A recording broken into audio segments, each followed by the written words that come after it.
Sir చెప్పండి. అట్లాగా sir అట్లాగా సార్ పోలీసులకి అదిగానా సిగ్గు శరం ఉందా అన్న? ఎందుకు రెడ్లను అరెస్ట్ చేయట్లేదన్నా? ఎందుకు అరెస్ట్ చేయట్లేదన్నా? మీరు ఒక డిఎస్పీ పోలీస్ హోదాలో ఉండి వాళ్ళరు పాపం చంపి ఆరోలను కొట్టి ఇంతమందిని కొట్టినా వాళ్ళని రెడ్లను ఎందుకు తీసుకొచ్చి అరెస్ట్ చేయట్లేదన్నా? రీజన్ ఏంటి? ఎవరు నెత్తురు కూడా తింటారో నాకు అర్థం కావట్లే. ఎందుకు అరెస్ట్ చేయట్లేదు? కారణం ఏంటి?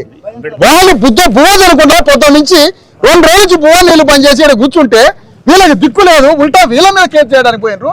వాళ్ళని ఎందుకు అరెస్ట్ చేయట్లేదు? ఒకటే రీజన్ చెప్పండి. వీళ్ళ కోర్టు నుంచి ఎందుకు పోతారు? వాళ్ళని సంకలన చేతులు పెట్టి ఈడ్చుకొచ్చి ఎందుకు పోలీస్ స్టేషన్ చేయలేదు? ఎందుకు రిమాండ్ చేయలేదు? ఎందుకు అరెస్ట్ చేయలేదు? అసలు పోలీసులకు సిగ్గు సర్వం లేకుండా ఎందుకు నిలబడ్డారు ఇక్కడ? ఎందుకు అరెస్ట్ చేయడానికి పోతారు? ఎందుకు అరెస్ట్ చేయడానికి పోవట్లేదు మీరు?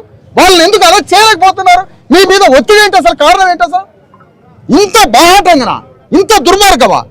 మీకు కుటుంబాలు లేవన్నా? మీకు భార్య పిల్లలు లేవన్నా? పిల్ల 2 నెలల పాపం చంపినరు.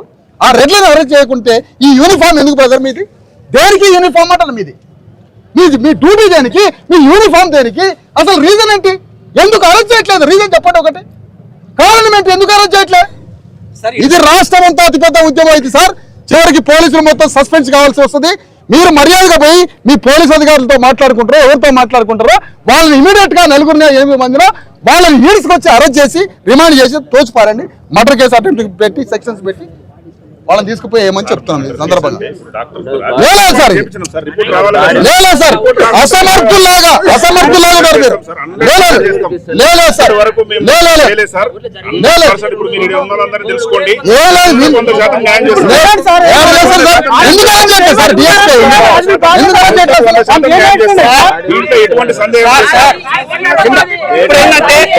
ఇన్సిడెంట్ జరిగి 2 days అయింది సార్.